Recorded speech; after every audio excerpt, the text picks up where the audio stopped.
Bonjour à tous, bienvenue sur le plateau télé de l'Open World Forum. Nous allons parler de low cost. L'open source est-il une version low cost de l'informatique? Nous allons en tout cas aborder le sujet avec nos deux invités.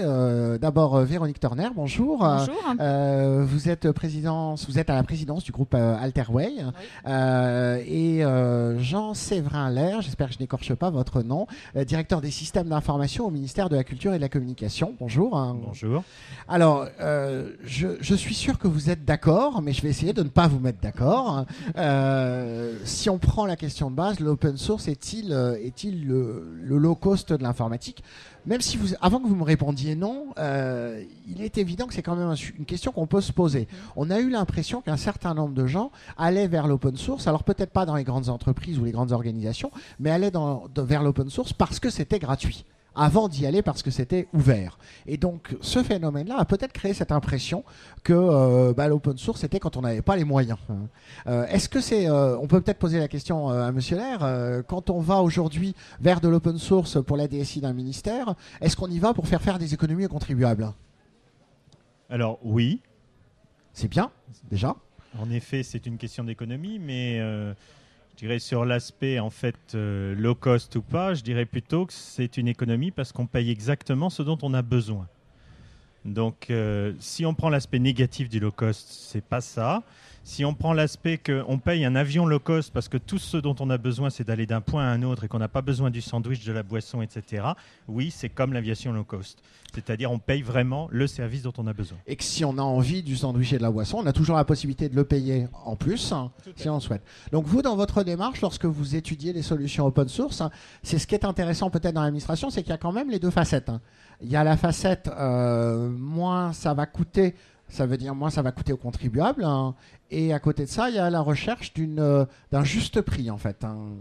Oui, enfin, je dirais, il n'y a pas non plus seulement une volonté d'économie du denier public sans aucune condition. C'est vraiment une recherche du juste prix. On a quand même besoin d'une qualité dans les services publics et dans les systèmes d'information des services publics. Donc, on ne va pas prendre n'importe quelle solution parce qu'elle est moins chère. Donc, on est vraiment dans une recherche d'optimisation du coup. Est-ce qu'aujourd'hui, vous considérez que les solutions open source auxquelles vous êtes confrontés sont d'une qualité identique aux solutions propriétaires ? Ça dépend de la maturité des souches. Donc, il n'y a pas non plus, je dirais, de grande philosophie en disant l'open source est toujours bien, etc. Il faut vraiment étudier au cas par cas selon les souches qu'on veut utiliser. Je veux dire concrètement, aujourd'hui, quand au ministère, il y a un nouveau projet, le réflexe, c'est de toute façon d'inclure au moins une solution, enfin le fait de regarder l'open source, c'est un réflexe que vous avez acquis C'est un réflexe en effet systématique, mais qui ne nous empêche pas de regarder le reste. Donc on a en effet tout un socle de production qui est en open source et pour nos développements spécifiques, on va se tourner vers tout ce socle-là. Mais sur certains progiciels, par exemple sur des fonctions très classiques qu'on utilise tous, j'en sais rien, la formation par exemple, on va utiliser du progiciel qui sera immédiatement plus rentable qu'un développement spécifique autour de l'open source.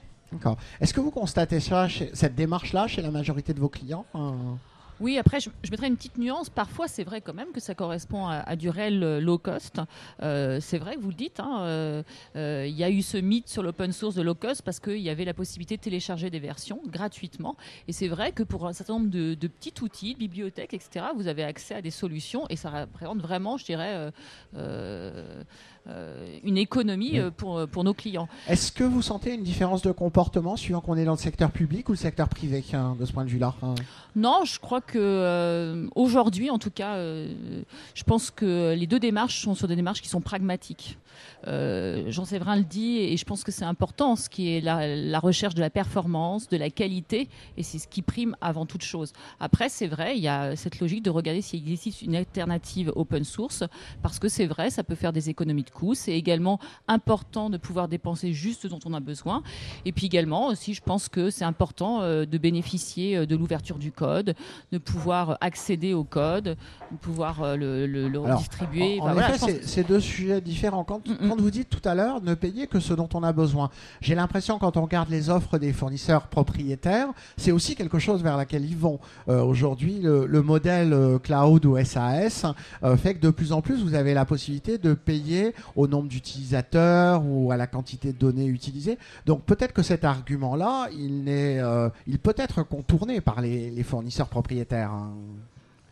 Alors, bon, je vais peut-être être dissonant par rapport au discours ambiant, mais le cloud, pour l'instant, c'est encore beaucoup de théorie. C'est pas encore beaucoup de pratique. Donc, moi, ce que je vois, c'est que j'ai des systèmes en production. J'en ai malheureusement certains qui sont depuis des dizaines d'années là. Et donc, il y aura toujours une production quand même qui est établie. Ensuite, sur tout ce qui est application métier, je veux bien que le cloud existe, mais le cloud peut apporter de la puissance de calcul, mais guère plus sur les applications réellement métiers au cœur de chaque entreprise ou chaque service public. Bon, ensuite, c'est sur les commodités qu'on va pouvoir peut-être utiliser du cloud vraiment en service. Bon, mais ça va venir progressivement. Puis en plus, le cloud, moi, il y a quand même quelque chose qui reste à voir, c'est comment sont protégées les données. Et donc ça, c'est une grande question qu'on ne se pose pas. Évidemment, dans la sphère étatique, on se la pose. Bien sûr. Et je pense que vous avez mis le doigt sur le point crucial, c'est l'antériorité. Tout à l'heure, on a eu quelqu'un, en effet, qui nous a parlé du cloud de manière extrêmement lyrique, parce qu'il avait démarré une activité et que dès le départ, ils avaient choisi de ne prendre que de la puissance à la demande comme celle-là. Quand on a en effet un historique et des applications qui tournent depuis des décennies, on n'est pas dans la même philosophie. Par rapport à ce sujet du paiement à la demande, est-ce que vous avez l'impression que tous vos clients sont sensibles à cette capacité qu'offre l'open source? Je dirais que ça dépend des clients et ça dépend des métiers. C'est vrai qu'aujourd'hui, on a un certain nombre de clients qui sont des pure players, donc ils ont une activité uniquement sur le web, et qu'aujourd'hui, pour eux, ça représente certainement des économies de passer sur des environnements, notamment sur les couches IaaS. On a aujourd'hui un certain nombre de clients qu'on accompagne dans cette voie-là. Après, je ne suis pas certaine que ça corresponde aux besoins de tous nos clients. Voilà. Après, sur la partie SaaS, parce que le cloud, c'est vrai, reflète différentes réalités. Sur la partie SaaS, c'est vrai qu'il y a des solutions aujourd'hui de CRM. Je pense qu'il y a des solutions de RP qui vont être intéressantes et elles seront, pourquoi pas, en open source. Alors, il y a un autre sujet sur lequel l'open source peut-il être vu comme le low cost, c'est peut-être pour les sociétés de services. Moi, j'ai eu l'impression aussi que les sociétés de services, et d'ailleurs votre client a un petit sourire, c'est qu'à mon avis, on n'est pas loin d'être de la vérité, les sociétés de services profitent presque honteusement de ces solutions open source qui leur sont mises à disposition et qu'elles revendent derrière à leurs clients sous forme de prestations finalement. Quand aujourd'hui vous arrivez à faire baisser la note en utilisant en interne des solutions open source, finalement, le schéma que je prends toujours, c'est de dire avant le client, il payait 100. C'était grosso modo 60 de services et 40 de progiciels. Aujourd'hui, grâce à l'open source, vous allez pouvoir lui dire, vous avez diminué, ça coûte que 90, mais c'est 90 pour vous. C'est un peu schématique. Oui, c'est un peu schématique. J'ai un peu l'impression que beaucoup de sociétés de services y ont vu une bonne manière d'améliorer leur marge. Je ne pense pas une façon d'améliorer les marges, mais c'est vrai que l'open source est générateur de services, c'est un fait. Après, je ne crois pas en fait que là où on avait une économie de rente en fait chez les éditeurs, ça s'est transposé en fait sur une économie de rente pour les sociétés de services. Non, je ne crois pas qu'on ce soit si schématique. Mais c'est vrai que c'est générateur de services. Monsieur Lair, vous aviez l'impression quand même que non, ce que je voudrais rajouter là-dessus, c'est qu'en effet, on change le type de dépense. On n'achète plus de la licence qui vient de par le monde d'ailleurs. Bon, on a plutôt une irrigation du tissu local, et ça c'est quelque chose qui est remonté dans certains de nos débats d'ailleurs lors de l'Open CIO Summit. Il y a du financement qui va être plus sur des PME en général et qui sont proches de l'entité qui va les faire travailler. Donc déjà, moi je n'y trouve rien à redire. Et je dirais deuxièmement en effet... on a quand même une mise en concurrence sérieuse entre ceux qui font du service autour de l'open source. Beaucoup plus qu'on pouvait en avoir autour des solutions propriétaires. Donc oui, ils peuvent peut-être marger un peu plus, mais vu la concurrence qu'ils se font entre eux, ça ne peut pas tenir très longtemps ce genre de jeu. Et à mon avis, c'est déjà plus le cas. Donc ça, c'est plutôt bon pour le client. Oui. D'accord. Autre question, si on parle un petit peu de l'évolution des modèles économiques. Les relations financières à l'intérieur de l'écosystème ont beaucoup évolué. Parce que là encore, si je reprends mon modèle ancien, on avait des éditeurs de progiciels propriétaires qui déjà avaient une facture importante, et puis il y avait des relations d'apport d'affaires entre des SS2I et des éditeurs. Là, le modèle, il est complètement cassé, on fonctionne différemment. Ça veut dire qu'il faut réapprendre à travailler ensemble. Est-ce qu'aujourd'hui, le marché de l'open source génère, à votre avis, suffisamment d'argent pour qu'il puisse être pérenne? C'est une question fondamentale que je me pose. C'est est-ce que tout ça brasse suffisamment d'argent pour qu'on puisse continuer à développer, à imaginer de nouvelles fonctionnalités et à avoir des produits toujours plus innovants, parce que c'est quand même ça qu'on recherche tous. Qu'est-ce que vous en pensez ? Moi, je veux bien répondre, même si je ne suis pas forcément le plus concerné. Je pense que pour l'instant, dans l'informatique, on a quand même un certain nombre de bonnes rentes de situation avec des marges absolument considérables. Donc, en effet, j'ose espérer pour moi, client, que l'open source va baisser quelque part, je dirais, l'argent qu'on va devoir mettre au niveau du logiciel. Est-ce que ça veut dire que vous allez accepter, par exemple, de contribuer financièrement à des éditeurs de solutions open source, de leur acheter, je ne parle pas des sociétés de services, mais vraiment de ceux qui sont à l'origine des projets, parce qu'ils ont besoin aussi d'argent pour contribuer à innover. Est-ce qu'on peut imaginer ça ? Je ne suis pas sûr qu'il faille s'appuyer à tout prix sur des éditeurs dans le logiciel libre. En fait, quand on fait appel à des sociétés de services, quelque part, je pense qu'une partie de leur marge doit être reversée en contribution, c'est inévitable. Bon, et sur certains marchés publics, quand la souche nous semble utile et quand notre contribution nous semble utile, on va même jusqu'à demander aux prestataires de faire, de reverser à la communauté les modifications qu'on aura pu payer. Donc, d'une certaine manière, on contribue. On ne va pas contribuer directement à une souche comme ça, sans service ou sans intérêt direct opérationnel. Mais à travers les sociétés de services, cette contribution doit être là. Ça, c'est très intéressant ce que vous disiez. Vous pensez que dans certains cas, il faut demander aux prestataires de reverser, soit sous forme de code, soit éventuellement sous forme financière également. C'est une demande que vous avez de manière régulière ? Non, pas réellement aujourd'hui, en fait. Heureusement. Non, parce que nous, on contribue en fait beaucoup à Altaway, et je pense que c'est important pour nous, puisque on souhaite la promotion de notre écosystème. Donc, on s'inscrit vraiment pleinement dans cette contribution. Quand je parle de contribution, ça peut être de la promotion, comme aujourd'hui, comme un événement l'Open Hall Forum, mais c'est aussi de la contribution technologique. Hein. Donc, non, aujourd'hui, nos clients n'ont pas tellement... financière.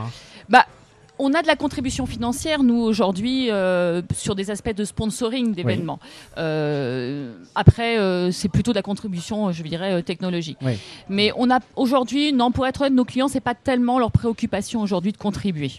En général, nous, on essaye de les guider lorsqu'on identifie que ce qu'on a produit pour eux peut être, reversé.